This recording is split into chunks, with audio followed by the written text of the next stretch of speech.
An abandoned dacha outside St. Petersburg, close to Russia's western border with Finland.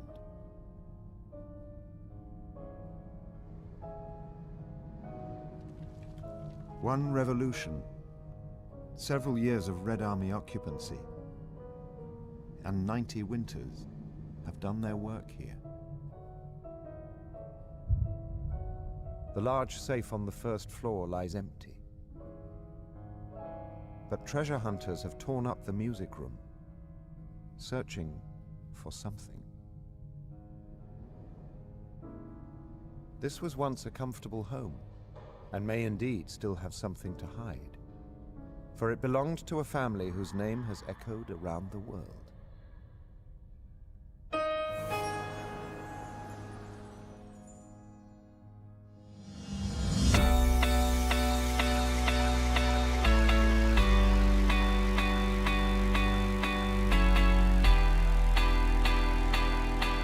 It's summer in the city, and high above Fifth Avenue, a famous name is celebrated.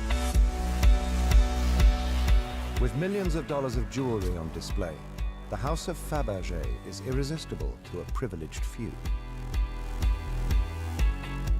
In this city and around the world, the Faberge name has inspired intrigue, romance, and secret passions for 100 years or more.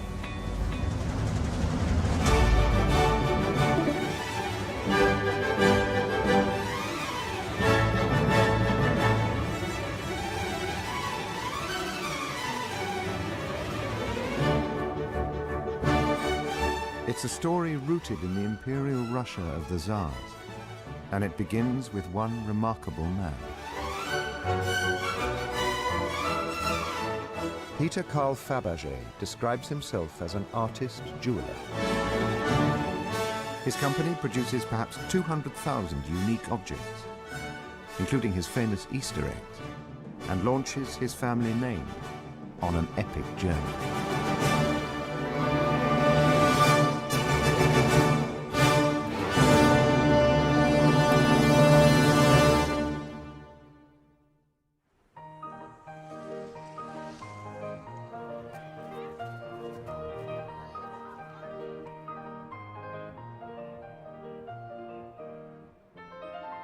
The great northern city of St. Petersburg, Russia's historic gateway to the wider world of Europe. Despite its Italian architecture, its German-sounding name, and its Baltic neighbors, Russia's imperial capital has always been particularly influenced by France. St. Petersburg, since Catherine the Great, has always been very French. The official court language, the fashions, the arts, everything was very French-driven. But in the second half of the 19th century, the French influence is countered by an explosion of Russian talent. Well, where do you begin? That's really the period when Russian culture takes off. In literature, there's obviously Tolstoy, Turgenev, Dostoevsky. In music is Tchaikovsky, Rimsky-Korsakov, Borodin and Mussorgsky and Balakirev. There are all kinds of painters such as Ilya Repin, Ivan Kramskoy, Perov, Shishkin.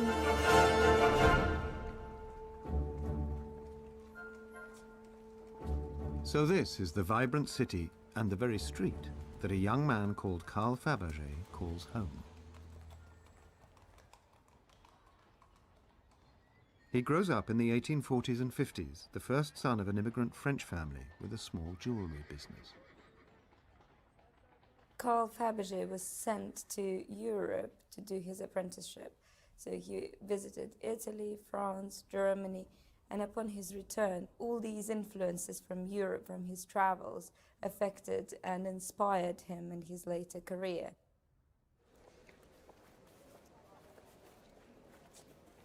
In his 20s, Faberge continues his education at the Winter Palace, home of the Emperor of all the Russias, Tsar Alexander II. The palace contains Russia's finest collection of jewelry and objets d'art, and Faberge joins the antiquities department.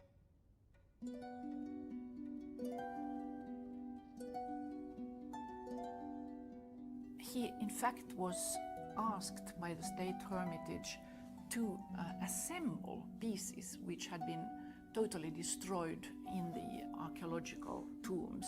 And this was, of course, something which today's museums would never do. But in his day, it was still something that was done. Faberge works unpaid for 10 years, marvelling at the Hermitage collections and building his reputation within the imperial court. Gradually, in his mind, he had been thinking that he was going to move over from being a traditional jeweler to something absolutely new. I think that this thought had been ripening during all these years that he had spent at the Hermitage, looking, investigating, repairing. At this time, Carl Faberge's family company is described as a dealer in petty jewellery and spectacles. He sets out to transform it into Europe's greatest jeweller.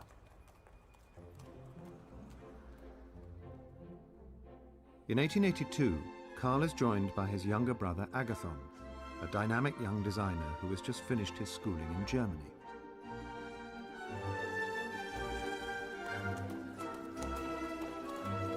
Carl also studied there as a teenager, and both brothers were captivated by the treasures of Dresden's Green Vaults.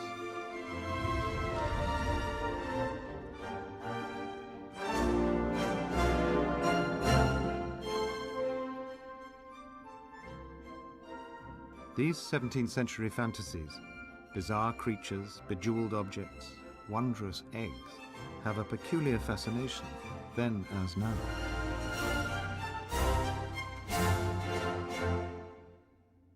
I'm convinced that Faberge has been inspired by his visits to the Green Vaults when he was here, and also very much so his brother Agathon.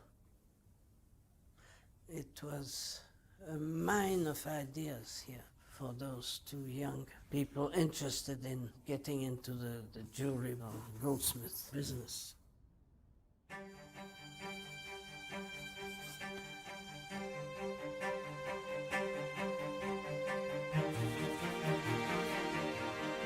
The brothers work well together, and Peter Carl's guiding principles begin to emerge.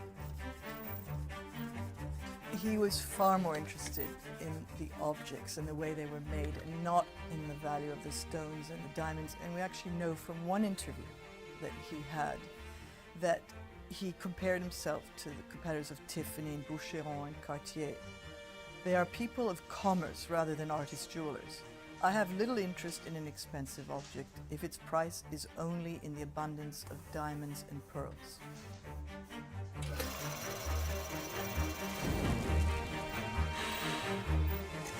The intricate work of silversmiths, goldsmiths, jewelers and enamellers has changed little over the last century.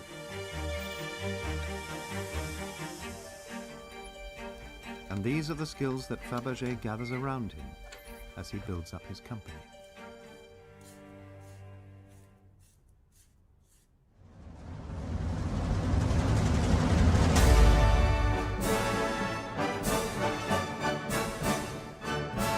Petersburg is Tsar Alexander's imperial capital. As Russia's emperor, he is in sole charge of a vast landmass that covers almost 9 million square miles. In 1882, his wife, Empress Maria Fyodorovna, buys a pair of Faberge cufflinks. The empress's custom is an important endorsement for Carl Faberge. He was a magnificent marketer, and he marketed first-class things because he didn't at first make any expensive pieces. Always the material he used, it was not the most expensive material, but the craftsmanship was absolutely first class. One of his important tenets, which was of producing objects as cheaply as possible, was fulfilled by all these objects of art, which were eminently affordable to the Tsar and Tsarina, at least, who had to give thousands of presents every year. And they made a statement, these Faberge objects. Amongst the giver and the receiver, there was a sort of bond. Yes, you and I know what this is.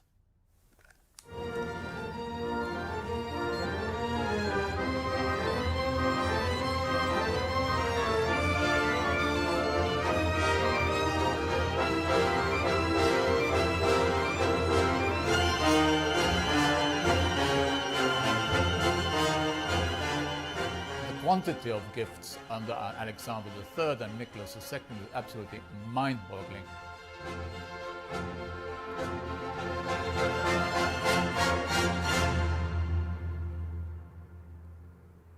On occasion, the imperial court requires more substantial objects for more important recipients. Faberge is happy to oblige. The Tsars of Russia, when they traveled abroad, the objects of Faberge would serve almost an ambassadorial role, in as far as when the Tsar presented these, he was also making a statement saying, look, this is what we are capable of in Russia.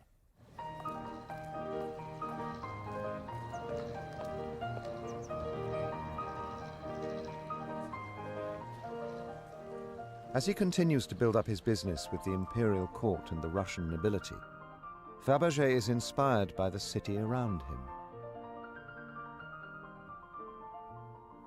Ну, конечно, безусловно, Петербург, его архитектура, его проспекты влияли на него, безусловно. Он вырос в этом, он вырос в самом центре города. Естественно, вот эта линия классического искусства, она вошла в него.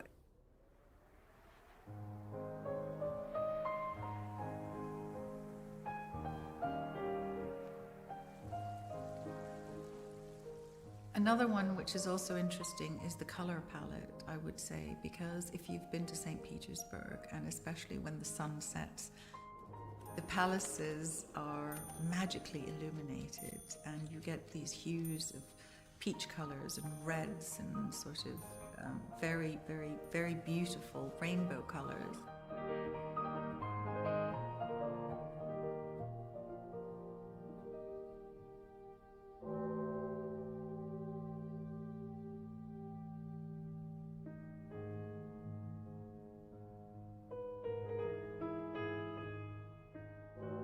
Outside Faberge's charmed world, there is another Russia.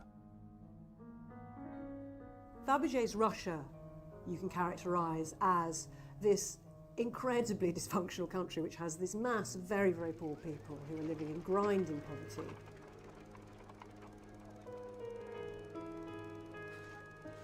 People in St. Petersburg, there's a famous survey of living conditions. People are living 6 to a room. There's no sanitation. People are freezing to death in the streets in the winter. And then right on the top, like this peculiar little cherry, you have this tiny elite. And they are fabulously, fabulously rich. But they are really rich on the backs of the rest of this fantastically dysfunctional and backward country.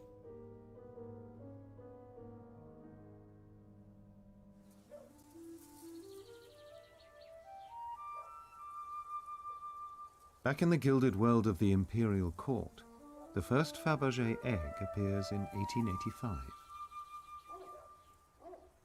At this time, Tsar Alexander is living at the Gatchina Palace outside Petersburg. The hen egg is the first ever of the series of Faberge's Easter eggs, and it was commissioned by Tsar Alexander and presented to the Empress on Easter 1885. White enamel and gold. A simple start for Faberge's iconic series.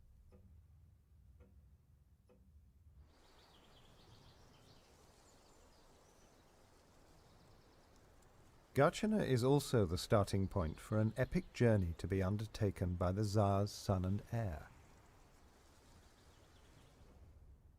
Tsarevich Nicholas has just turned 22.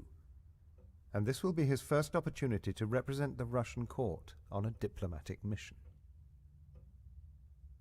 In 1890, Tsarevich Nicholas and his younger brother George embarked on a grand tour of the Far East. They went aboard a vessel called the Memory of Azov.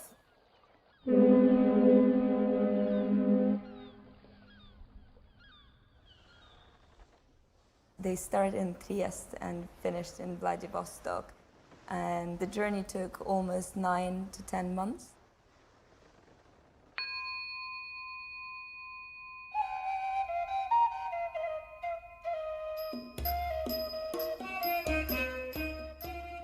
During the cruise, Tsarevich Nicholas presents so many gifts to his various hosts that he runs out of Faberge, and more items are urgently dispatched from Petersburg.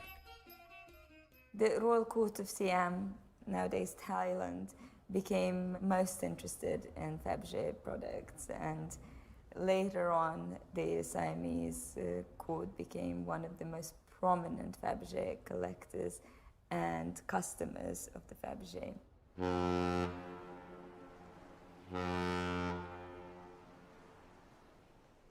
On leaving Bangkok, the decks of the imperial yacht are home to a menagerie of rare and exotic creatures, including a young elephant. All presents from the Siamese court.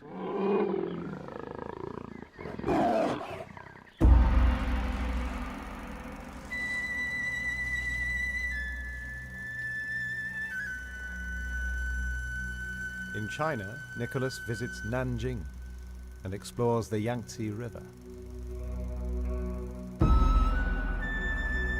A few weeks later, he is in Japan and runs into trouble.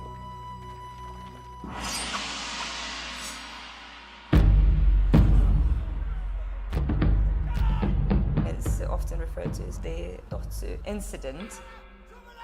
A crazed samurai tried to assassinate the young Tsarevich and struck him with a sword twice.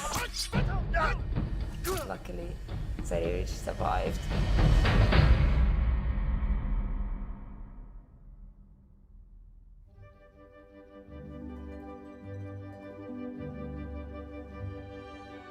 Despite this incident, back in Petersburg, Faberge's Easter egg for 1891 commemorates the Tsarevich's epic journey.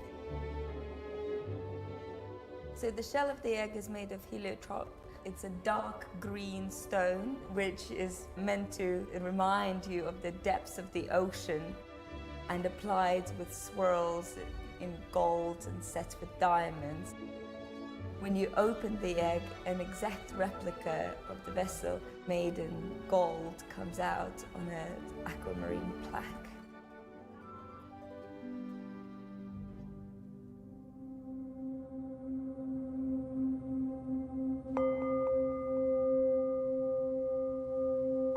And so the House of Faberge has found new clients and new ideas in Asia.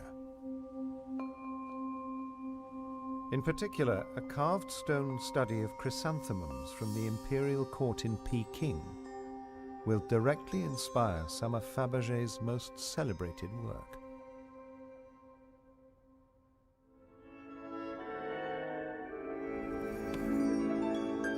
This life-sized basket of lilies of the valley is one of a series of acutely observed flower studies. It is, for me and for many Faberge scholars, the absolute ultimate example of Faberge's refinement and craftsmanship. A basket woven in gold, delicate leaves in Siberian jade, pearl blossoms with rose-cut diamonds.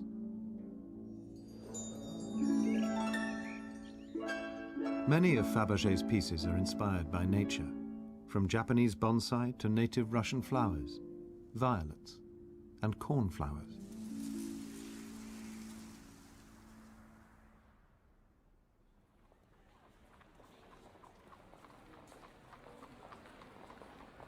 In 1900, Faberge has moved his business into grand new premises, again in Bolshaya Morskaya, The new building houses his apartment, his retail business, and his workshops. By now, the company is producing thousands of diverse objects every year. It's a big operation, housing up to 300 goldsmiths, jewelers, enamelers, and stone carvers under one roof. He was much ahead of his time, and he already installed electricity for the workers.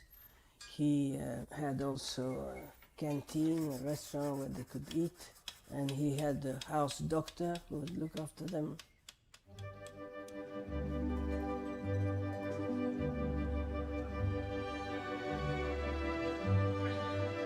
In the shop, Faberge's vitrines are full of unique one-off creations, irresistible to his fashionable customers.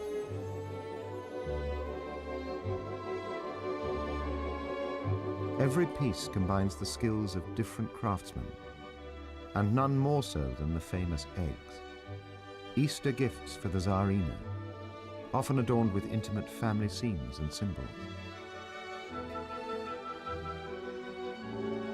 The feeling that one has of handling a Faberge egg is quite extraordinary. The whole history of the Romanovs is basically illustrated by them. They are each one extraordinary works of art. Some of them are 10 inches high, others only 5 inches, so that they're art in miniature, but the intricacy of these objects is quite extraordinary. Here we once again have the genius of Carl Faberge, the way that the end product looked like it would have been made by one hand. Each piece was so perfect in execution that you would think that it's made by one man from the very beginning to the end.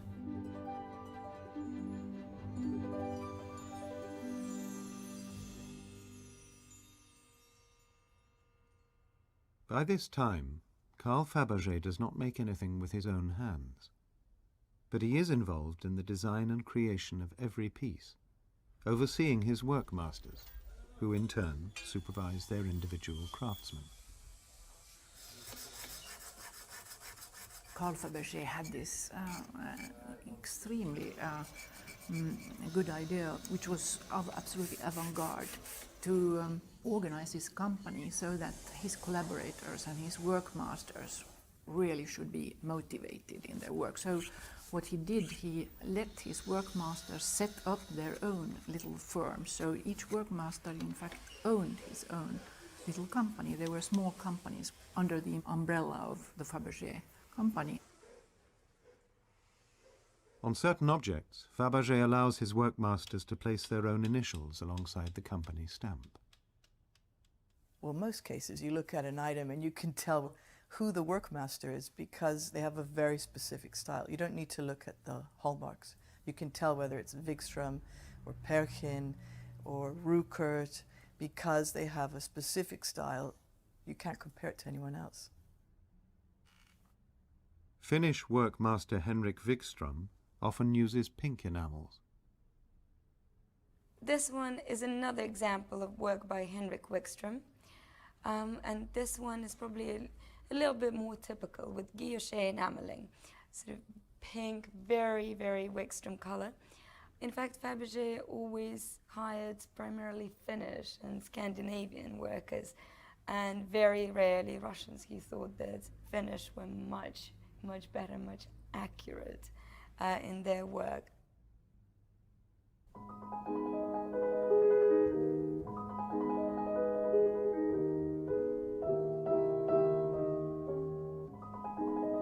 By now, Faberge's company is famous across Europe for its immaculate enamel work. Whenever I look at a Faberge item, compare it to another article by another enameler, it's the depth. Faberge was perfection, and you take it and you can turn it. The coloring and the moire creates the most fantastic feeling of light passing through the enamel. Faberge's favored enamel technique is known as guilloche, Engine-turned patterns incised on the metal beneath catch the light and cause the object to glow.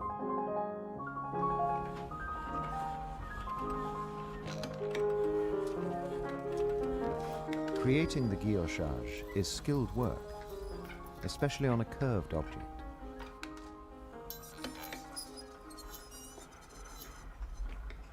The guilloche patterns are typically applied to silver gilt, gold, or platinum surfaces. The enamel itself is made from layers of powdered glass.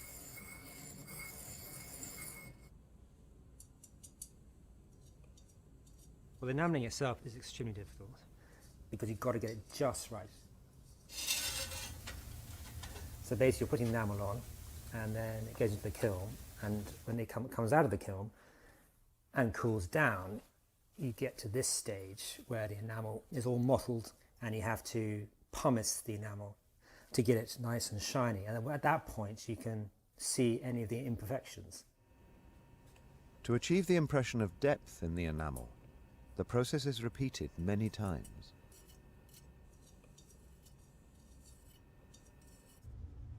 Each time the piece comes out of the kiln, there's a chance that the glass layers might suddenly crack, and the whole process must then be started again from the very beginning.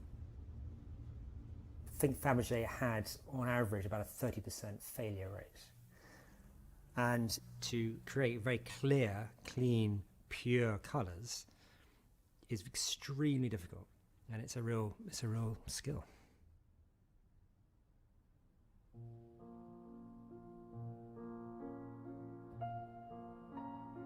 Tsar Nicholas II had succeeded his father in 1896. But 10 years into his reign, Russia has been defeated in a humiliating war with Japan, and there is chaos at home.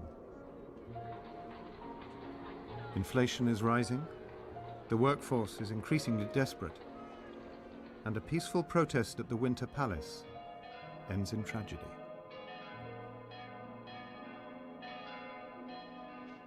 The Tsar knew that they were coming.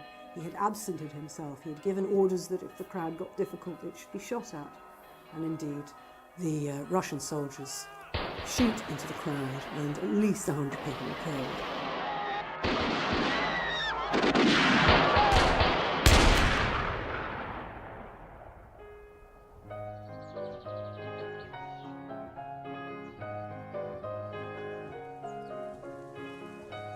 During this period, Tsar Nicholas and his young family are safely cocooned at the Alexander Palace outside the city.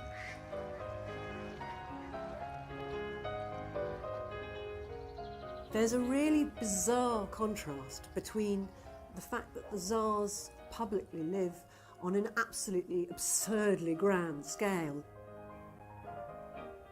These enormous palaces with 900 rooms, these huge numbers of servants. I think they estimated there were 15,000 servants in the employ of the Tsar. But actually, the Russian royal family really wants to live on a much, much smaller scale. They have a fantasy about living like Edwardian bourgeois family.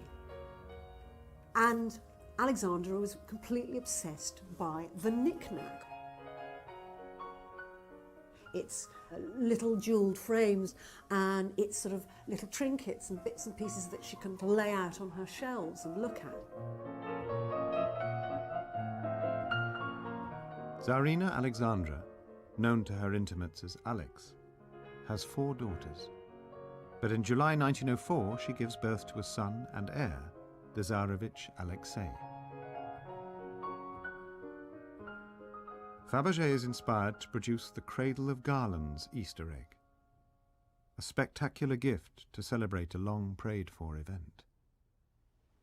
It's fantastic with a wonderful guillochage, the guilloche enameling, and the contrasting around the sides. You have beautiful garlands in gold and enamel, and what I particularly like, which I haven't seen before, inside each of the rosebuds there's a little diamond, a cut diamond, so that it plays with the light. Faberge's invoice is for just under 10,000 rubles, around $100,000 in today's money. The egg is hand-delivered to the Tsar in his private study by Faberge himself, a sign of his unofficial role as the imperial family's jeweller of choice.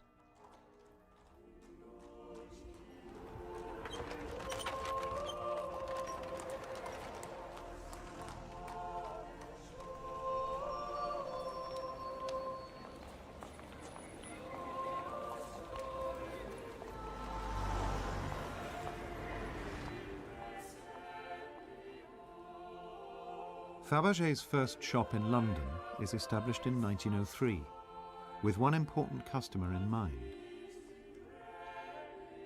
Queen Alexandra is the older sister of Russia's Dowager Empress Maria Fyodorovna. The Queen's enthusiasm for Faberge objects prompts Karl to send his son Nicholas to England.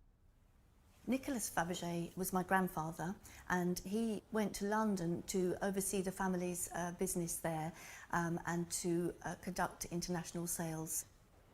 He looked after the family's interests, which of course included the store at 173 Bond Street. Henry Charles Bainbridge is Faberge's Bond Street manager and often welcomes royal visitors. Bainbridge was certainly a very colourful character, and he definitely wasn't shy at dropping the odd name or two. Now here's a reasonable example. One late afternoon in particular, I remember when Queen Alexandra brought with her the King and Queen of Norway, the King of Greece, the King of Denmark, if I remember rightly, Princess Victoria, and a few more names. It is the little things that stick in one's memory. "May we open the drawers?" the Queen asked.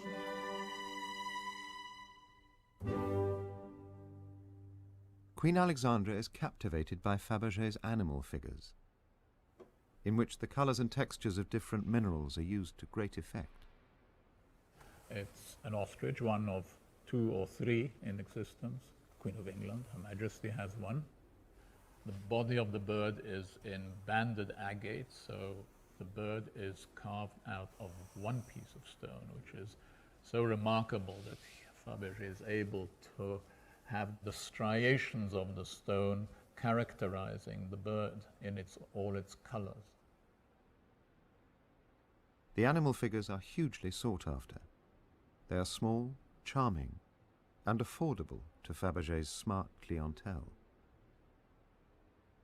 In 1912, Queen Alexandra pays £33 for her dormouse, with its sapphire eyes and platinum whiskers. It's the same price as a first-class berth on the Titanic.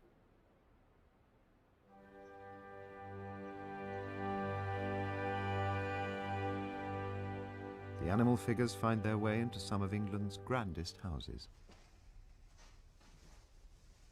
They were bought by my father for my mother, and they were very rarely seen. They used to come out at dinner parties, and when they came out it was rather special to see them on the table because they were just sort of wonderful menagerie of different animals, different sizes.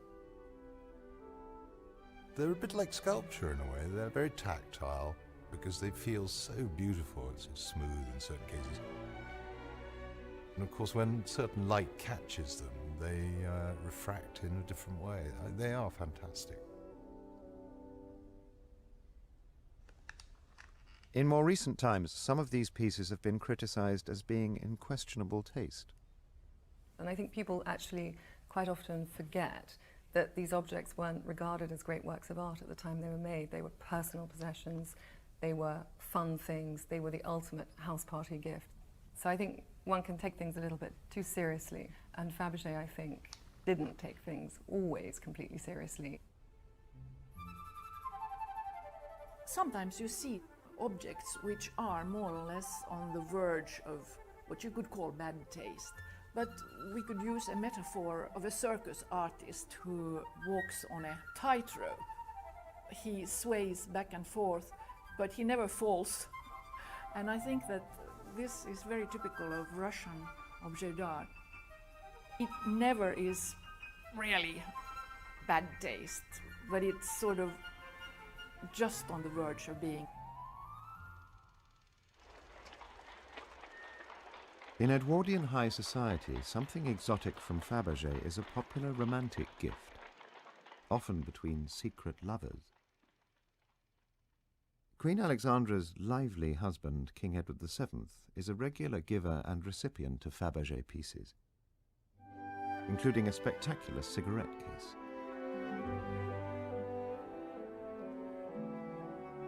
It surely is one of the most beautiful, one of the most sumptuous, and quite unusual really in Faberge's oeuvre, because it's very much in the Art Nouveau style. It was a present to King Edward VII from his favourite mistress, Mrs. Capel, in 1908. Well, my great-grandmother was a great friend, a close friend of King Edward VII. And she gave him this wonderful cigarette box, this blue guilloche enamel, which has got actually a diamond snake encircled around it. And the diamond snake is actually biting its own tail, and that is a symbol, a poignant symbol of eternal affection.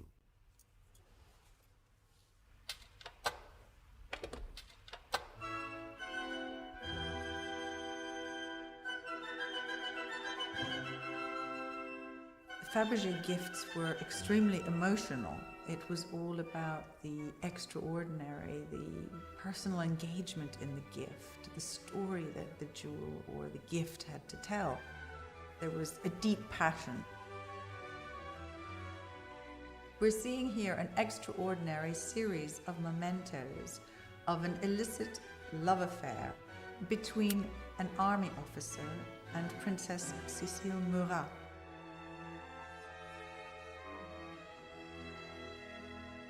The princess, who was married, and the army officer Charles Luzarche d'Azay were lovers, and she gave him case after case over 20 years of their affair.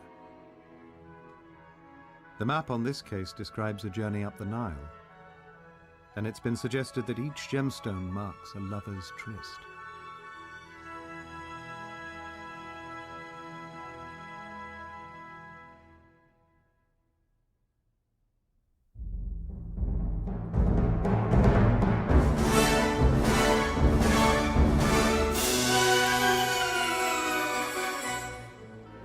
Faberge's Moscow store and workshops opened in 1887 behind the Bolshoi. They produce a stylistically different range of objects for a new clientele. Often made of silver, they're inspired by the epic folk tales of old Muscovy and traditional Russian artifacts such as kovshi or ladles. Faberge's Moscow-made pieces are designed to be more appealing to the merchant classes than the European styles of St. Petersburg. Just simply because Moscow is Russia. St. Petersburg is Russia too, but you know, just frames with guilloche enamel and all the frou-frou and all the decorative garlands and neo-Greek design and this design, that design. This is not Russia. This is all borrowed. This is all something that Faberge took from France, from the 18th century France. And Faberge is really a very, very good replicator, if you don't mind my saying so.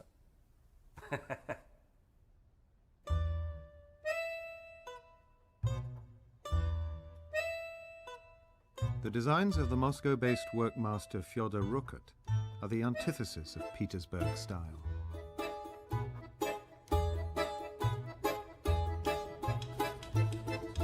Rukot was German by origin. From 1887 he had his own workshop where he produced enamels in the Russian style.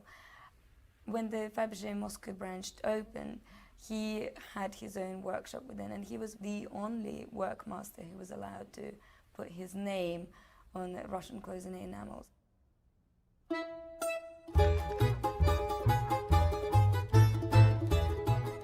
You look at the designs, you look at the colors, and they're just all over the spectrum, and Rukot's imagination is beyond compare, really.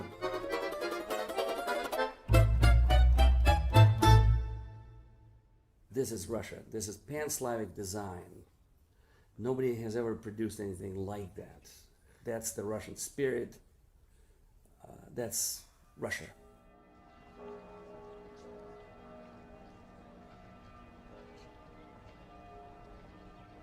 Even classical Petersburg cannot escape the cult of old Russia. The Church of the Spilt Blood is pure Moscow style and completely out of character with the rest of the city. Soon after the church is completed, Tsar Nicholas is celebrating 300 years of Romanov rule, with Faberge's help. The Russian Tsar was obsessed, I think it's true to say, with his heritage and with his sense of obligation to it. And so this celebration in 1913 of the tercentenary of the Romanov family is fantastically important to him and the family. And it seems to me very significant that for Nicholas it is all about looking back. He is always looking backwards. He is frightened of looking forwards.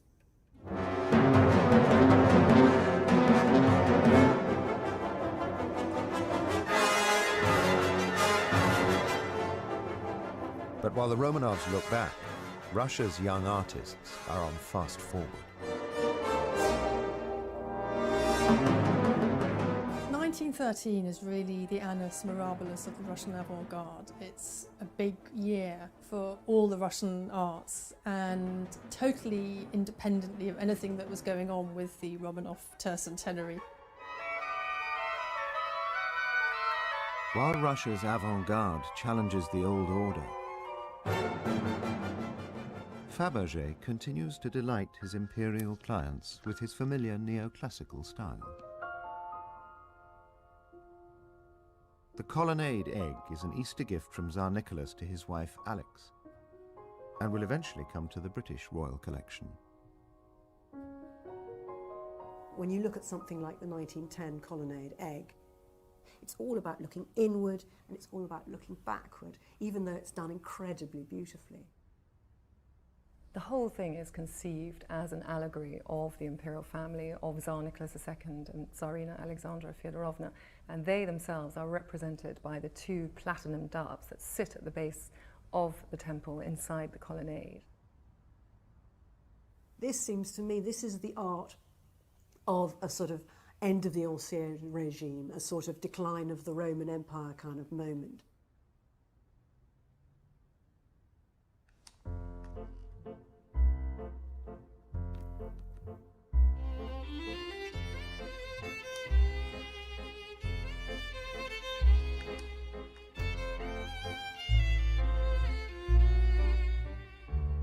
By now, the Faberge company has become an institution in Russia.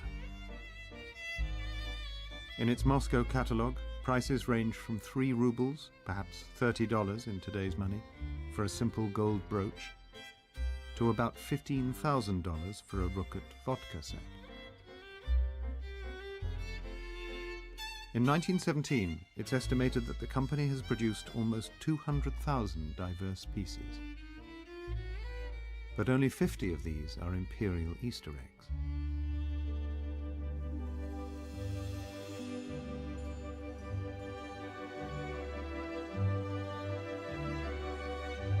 Inside some of them are surprises, from portraits and finely made miniature models to automaton figures.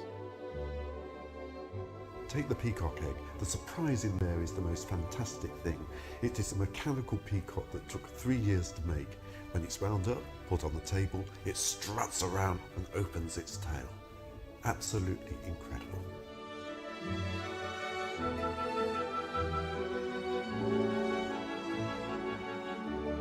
The swan egg is an amazing achievement of engineering and perfection. And it's absolutely fantastic because the swan is made of gold and then it's plated in silver, which is absolutely the height of luxury. To think that somebody would do that is quite something.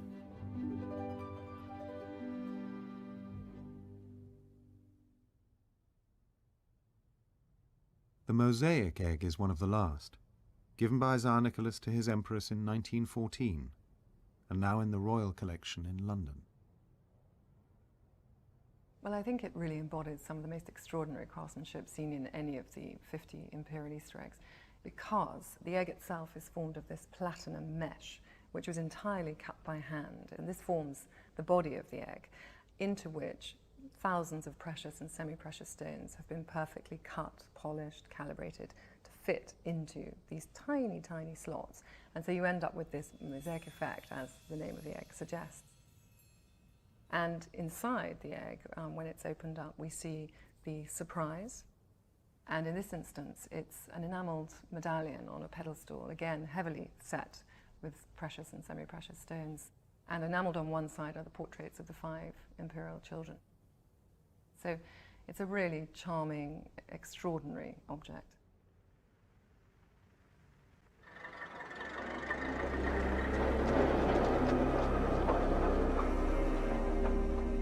Petersburg, 1914. Russia is at war with Germany. The campaign is already going badly, and Faberge is losing his craftsmen.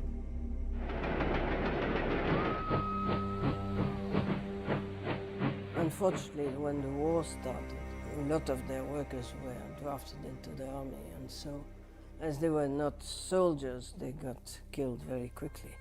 And his best stonecutter got killed in 1914. Across the city, there is a feeling of inevitability.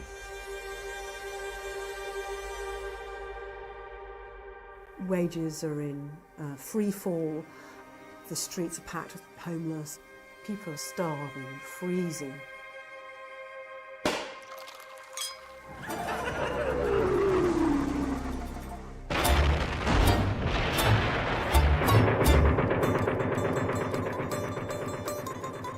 The apocalypse is coming. And yet the champagne flows and trainloads of fresh flowers still arrive from the south of France. The Grand Duke remembers that the gypsies cried, the glasses clinked, and the violinists, clad in red, hypnotized inebriated men and women. Hysteria reigned supreme.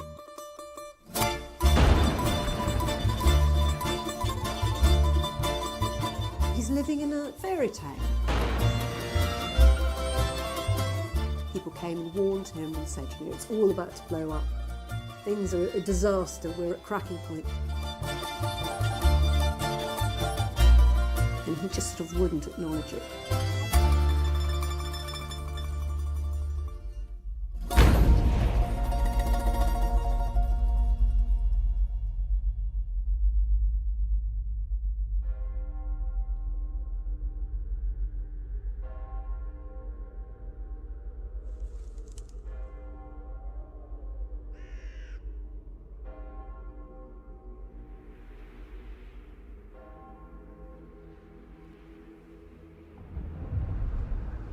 February 1917. The poet Anna Akhmatova remembers that a different time is drawing near. The wind of death already chills the heart.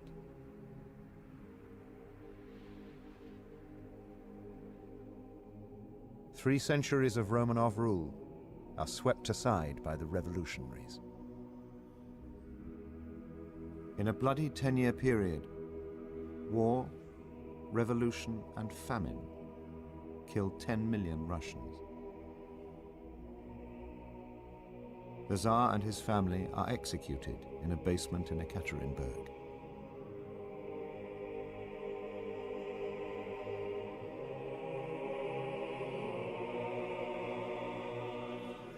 The imperial world has vanished, and with it the house of Faberge, shut down by the Bolsheviks. A young craftsman writes, "There we all stood, silent, with aching hearts, looking at the empty workshop. It was as though we had lost a dearly loved relative."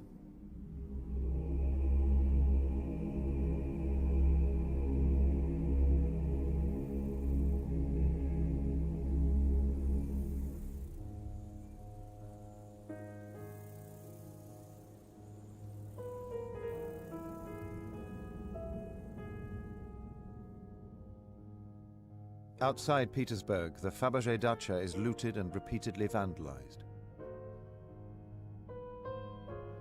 A report notes that this wonderful house has been completely destroyed. Everything has been turned upside down, broken.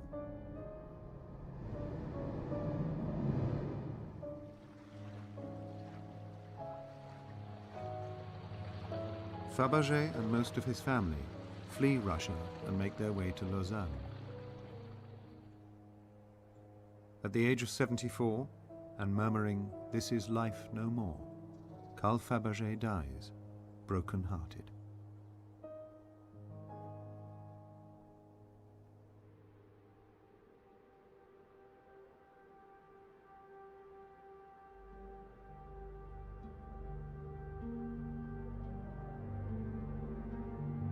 But the Faberge story continues in Russia. A young American visitor called Armand Hammer recalls that Moscow was utter desolation. The people seemed clad in rags. The children were all barefoot. No one seemed to smile. Everyone looked dirty and dejected.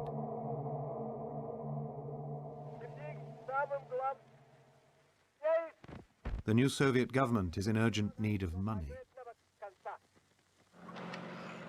Ленин говорил, что нужно расстаться с проклятым прошлым, с его наследием, и вместо произведения искусства купить хлеб, машины, оборудование и так далее. И тут драгоценности Фаберже, конечно, большевикам были очень и очень полезны.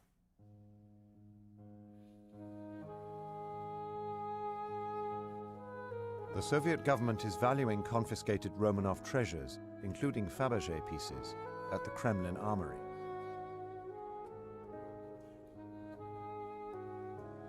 Peter Karl's second son, Agathon, is forced to help them. What the Bolsheviks don't confiscate is sold for next to nothing by starving aristocrats. Visiting buyers, people like Armand Hammer and the Schaefer family, salvage what they can. We were able to buy quite a few things, and recently I saw some of the bills from the government, and some of the pieces were under $2 a piece. People have often said, well, why did they sell all this stuff? They tend to forget that in that period it was secondhand stuff, with the emphasis on the word stuff.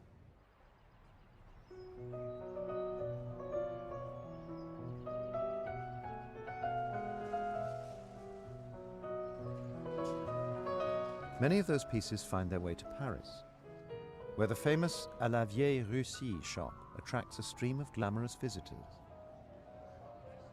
and penniless Russian émigrés selling their stuff. Paris was a crossroads of culture, and À la Vieille Russie was at the center of works of art and people coming to the West.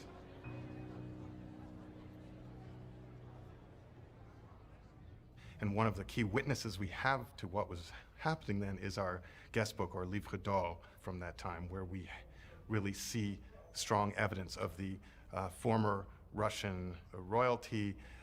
We see Americans with a strong dollar traveling in Europe. You see names like Sergei Diaghilev, who signed the book on the same page as Serge Lifar. You see Fyodor Sholyapin, but you also see Marlene Dietrich, and you see Marjorie Post Davies, who's ultimately became one of the great American collectors of Fabergés.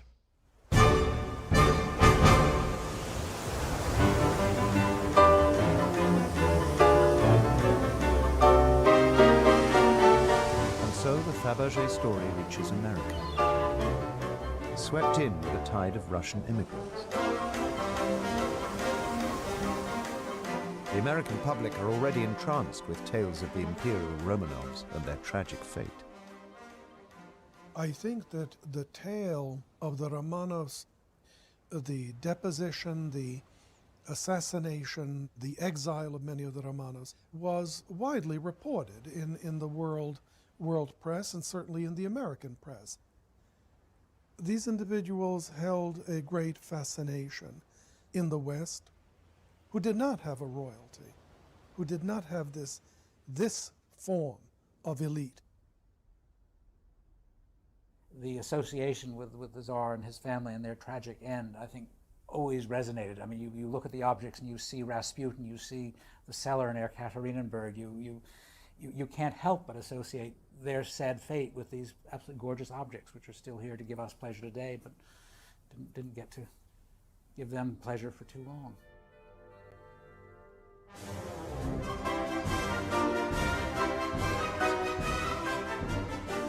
While he was in Russia, the entrepreneur Armand Hammer had bought up quantities of imperial accoutrements, including Faberge. And so one can imagine that when Hammer and his brothers, when they returned to America at the height of the Depression, they are in possession of talismanic items, items that evoke a regime and a group of people and institutions that no longer exist. But Hammer's timing is not ideal.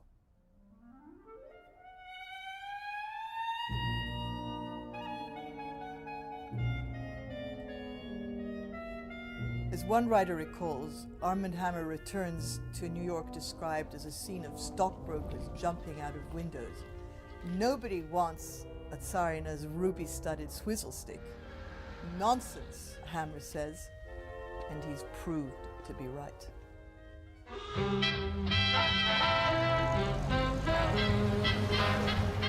He makes contact with American department stores, and in the early 1930s, these department stores were having exhibitions of various kinds in order to bring in women who had leisure time for shopping. Hammer knows how to sell, and he continually makes connections between his objects and the Romanov family. If you look at those catalogs, everything has an imperial provenance. I mean, it comes from this room or that room from the Alexander Palace. Some of these are absolutely ridiculous, others are perfectly true. But it's very hard to prove today.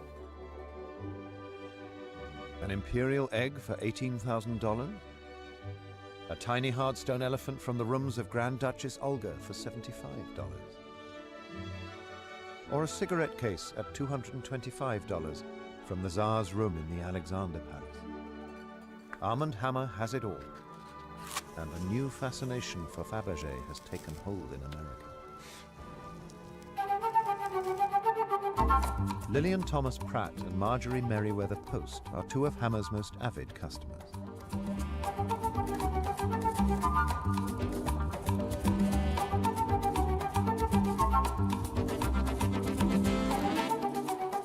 Between them, they amass almost 250 pieces, including no fewer than 7 imperial Easter eggs.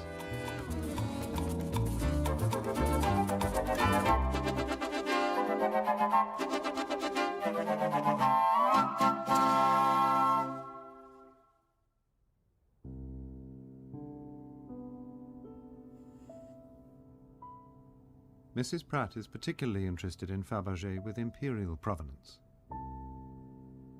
But the full history of her framed picture of Grand Duchess Tatiana has only recently emerged. After the revolution, the Tsar and his family took it with them into captivity in Siberia, along with quantities of jewelry.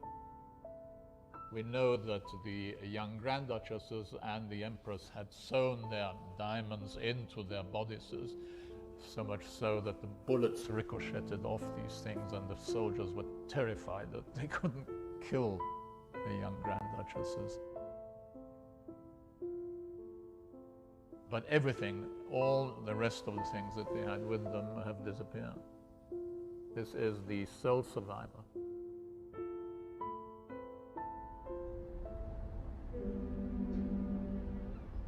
(1937), and with Hammer's imperial treasures now the talk of the town, a new character enters the story. Sam Rubin is a Russian emigre who wants to start a perfume company.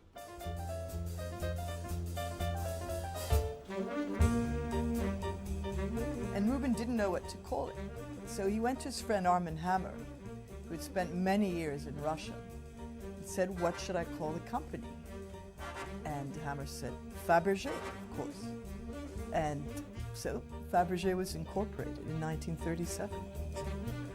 As Rubin's brands like Aphrodisia and Tigress start to make an impact, The surviving Faberge family members back in Europe take legal action to protect their name.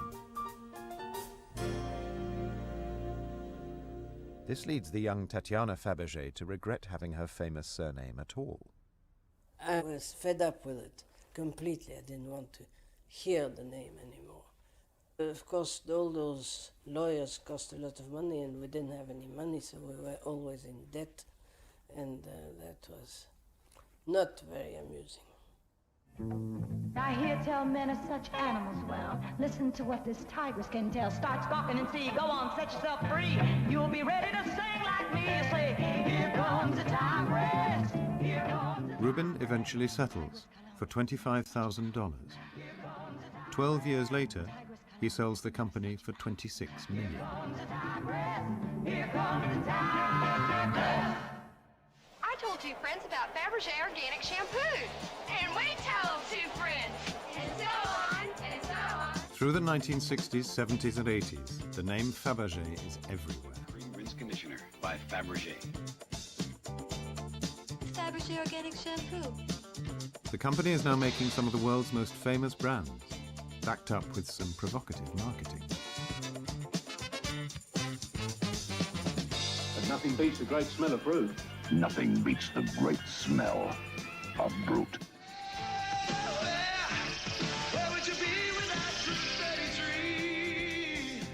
Well, I didn't pay too much attention to them, and you've got to laugh really when you look back. They're very much of their time. And of course, I remember boyfriends all smelling of fruit aftershave. I think it was just the aftershave of the time for people of a generation.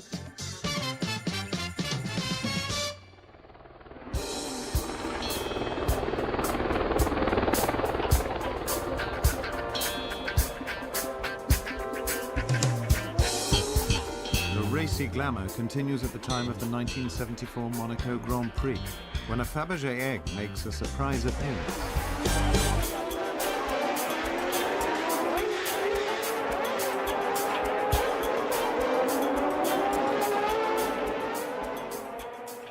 The blue serpent egg was originally made for Empress Maria. This Faberge egg was a gift to my father by a friend of the family's who wishes to remain anonymous for my father's 25th year of reign, which was in 1974. Rumour has it that the friend in question is anxious to berth his large yacht in Monaco harbour for the Grand Prix weekend. Prince Rainier and Princess Grace are happy to oblige, and the egg arrives soon afterwards as a completely unexpected thank you present. I walk by it every day. It's such an incredible piece. We all feel in the family very privileged to have this wonderful object in our lives. The next lot is number 48. A superb green gold imperial Easter egg by Carl Faberge. Enameled in translucent green. How much should it fetch? 250, 300,000 pounds. Anything more would be crazy. Property of a lady. Well, there are quite a few ladies here. I'll start it at 150,000 pounds. The Bond film brings Faberge's name to the attention of a new global audience and helps to inflame the passions of collectors around the world.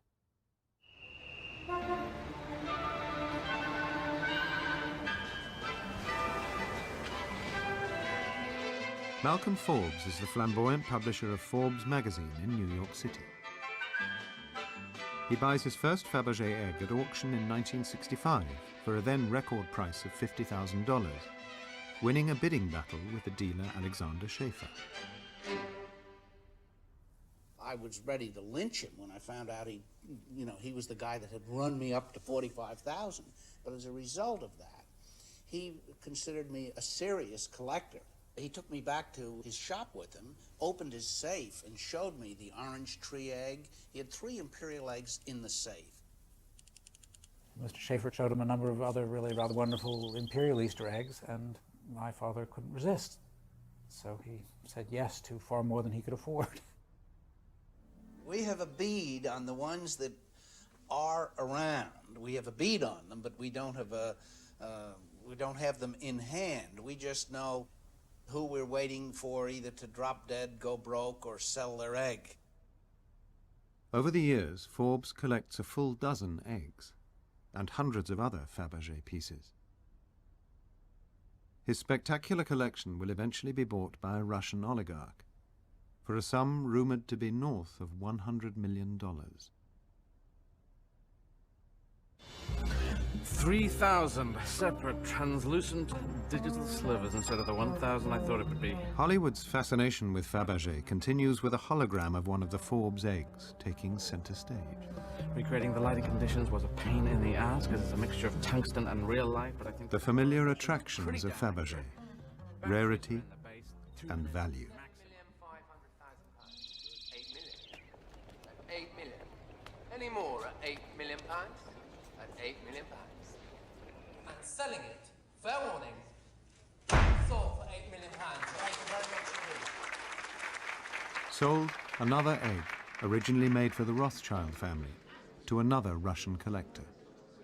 After commission, the winning bid equates to over $18 million, the most expensive Faberge egg to date.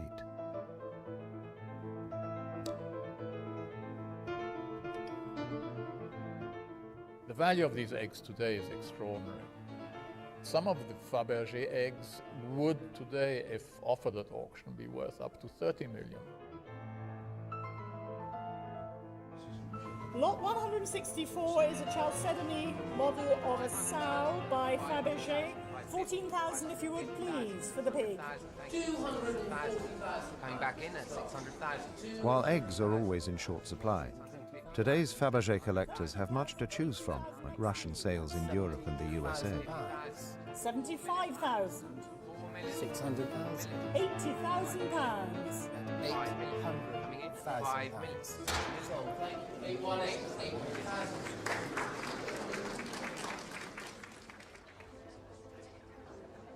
Collectors need deep pockets, but the lure of Faberge is addictive. Because I lived in New York, I was able to go to the sales where they would take the pieces out of the glass cabinet and hand it to you, and you'd be able to examine it, hold it in your hand, and that's when you really could feel the craftsmanship. It's a tactile sense that this is a fine piece. It's a fine work of art, and that's what had happened, and I was hooked. At this point, there are many pieces coming up to auction almost every day around the world. I myself am not particularly looking for more pieces right now. I'm just kind of enjoying what I have accumulated.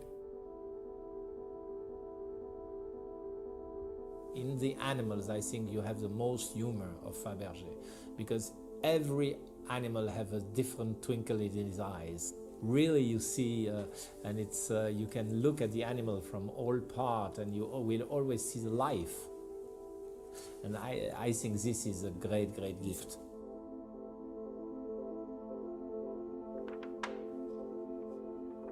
One of the amazing things I have is the Faberge book.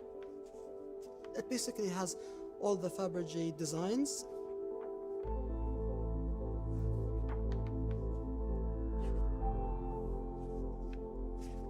There's a design of the cockerel, and I actually own the same cockerel that's in the book.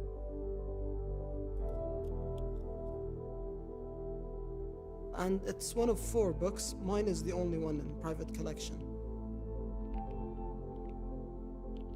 I just love them since I was a child. I played with them, and they're very sentimental for me. People have told me before that that's the finest gold work that exists anywhere on any object ever. I'm not sure if that's true, tell you that, but I've never seen anything like that. Well, I think it's the closest that a group of men have ever come to human perfection on Earth with what they've done with their craftsmanship. You know, I think that's just the next thing to perfection.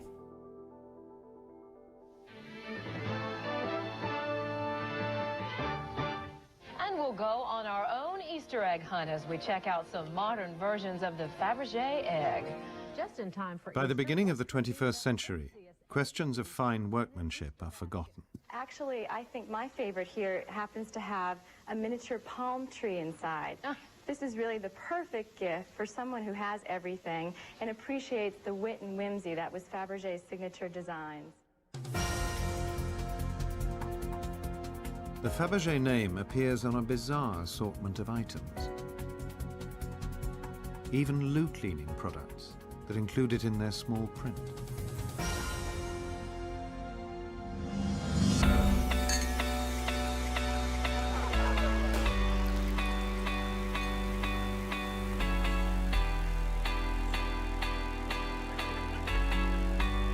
But in 2009, everything changes.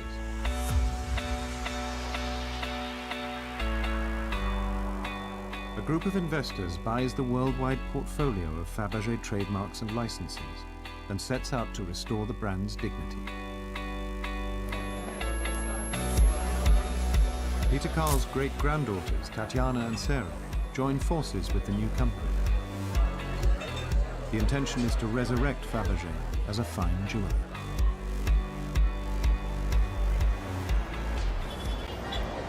I think the whole idea of resurrecting Faberge as a jewellery product is an interesting one, and it's clearly one which has temptations for the business person. But of course, Peter Carl Faberge's original extraordinary creation was made possible by having a sort of captive workforce in his studios and his workplace. You can't actually imitate that today.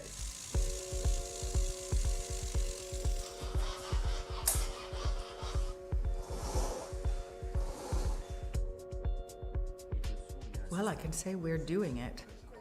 We don't have the premises which cover all the workmasters and all the craftspeople under one roof.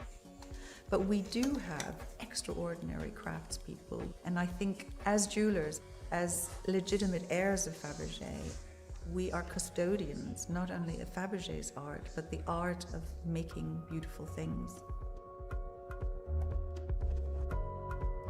The company works with small workshops across Europe. Guilloche specialists, goldsmiths, jewelers, enamelers, as they strive to create new pieces that build on Faberge's legacy. I came across a sketch from 1885 by Agathon Faberge. We don't know if it was actually produced or made. However, the sketch was so intriguingly wonderful. I felt it was something that we could make slightly more contemporary. It actually now comes apart, as most of these big pieces and tiaras did in those days, in 3 parts. And you can also attach the large emerald drop at the bottom. The whole piece was then manufactured in France with one of the greatest craftsmen of this day and age. And I recall him, when the necklace was finished after almost 16 months, saying to me, "Please don't ever ask me to make that again." This one should be about this size, so you have to do Eggs are a recurring motif, including a collection of large, high jewellery egg pendants, sometimes using titanium and other high-tech materials. Just as Faberge 100 years ago, we like to use new techniques and embrace extraordinary challenges in creating jewellery today.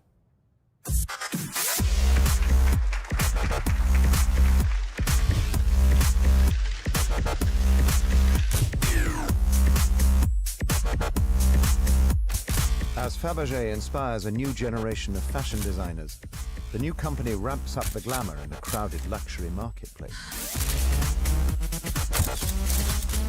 This is the cover of Vogue Germany, the cover of W magazine, Lana Del Rey and Vanity Fair.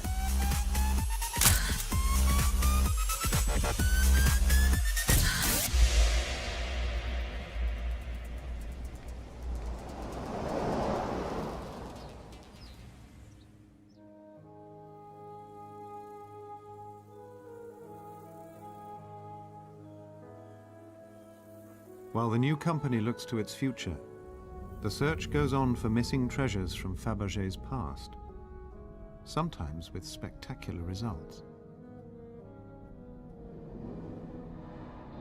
In the years after the revolution, Faberge property from this house and from the workshops in Petersburg was taken to a geological museum in Moscow.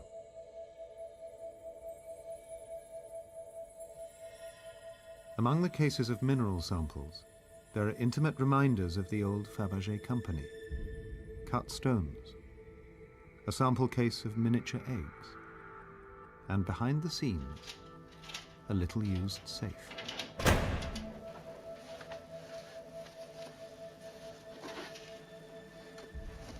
Этот музей минералогический. В нем работают геологи, ученые-минералоги, не искусствоведы, не знатоки ювелирного искусства. Поэтому они, конечно, и не знали, что они хранят в своих запасниках. On a visit to the museum, Tatiana remembered an old Faberge design sketch, and suddenly it all became clear. This is nothing less than the unfinished Faberge egg that was planned for 1917.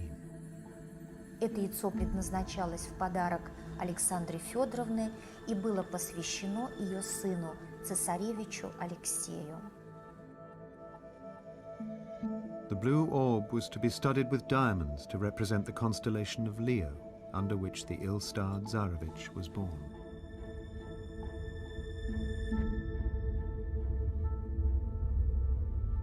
A treasure rediscovered. But since the revolution, a further 8 Romanov eggs have vanished without trace. Tantalizingly, these imperial ghosts may still be out there somewhere, waiting to be discovered.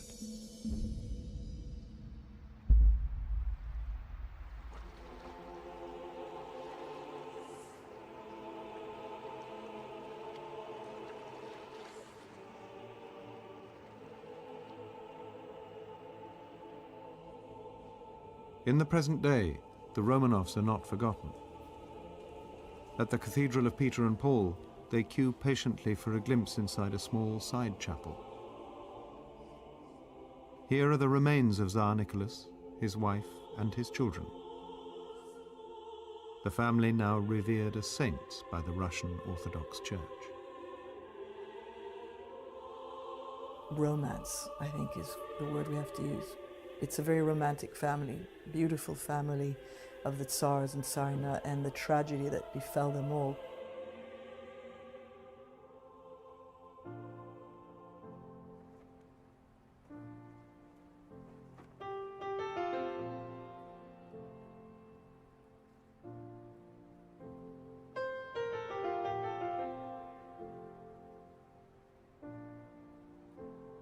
In many ways, history has been kind to the Romanovs. The world has embraced their tragedy. For many, they are symbols of a simpler and more noble time and place. The House of Faberge is a part of that world, but it has endured a different journey, a life of its own, far beyond Imperial Russia. Of course, you could go on talking about the magnificent imperial eggs. You could go on talking about the hard stone carved flowers. You could go on about the animal carvings, the elaborate cigarette cases, the extraordinary jewels for the Romanov family. You could even go on about a new piece of Faberge that was recently created. But Faberge is a never-ending story. It just doesn't stop there. It goes on and on and on.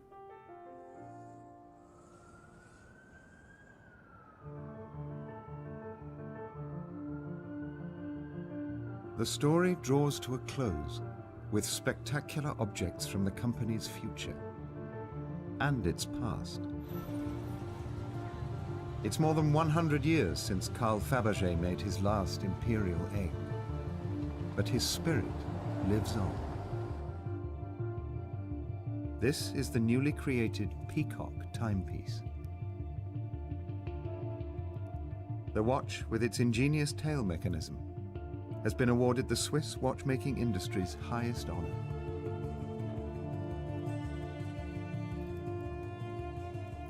We are continually inspired by our company's archives, but we try to interpret that amazingly rich history in a contemporary way. For our timepieces, we always incorporate a surprise element, just as Peter Carl Faberge did with his imperial eggs. This watch, with its winter design, is directly inspired by the most remarkable and valuable Faberge object of them all.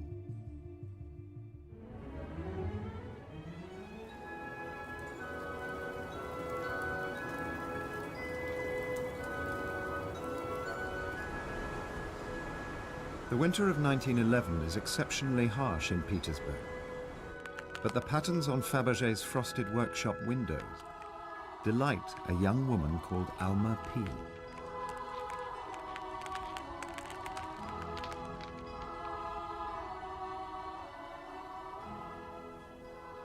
Alma is one of Faberge's only female designers.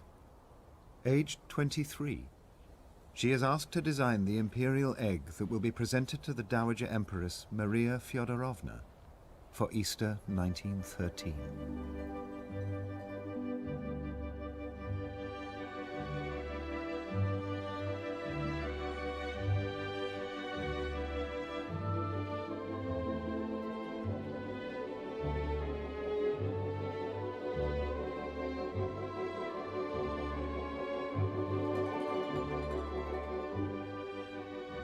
Alma's remarkable creation evokes the new life and hope of Easter and springtime after a long and pitiless winter.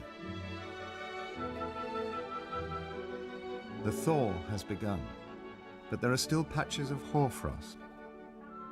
Spring flowers can just be seen through the ice. A platinum basket of wood anemones, the petals in white quartz, the leaves in nephrite, with gold stamens and green garnets.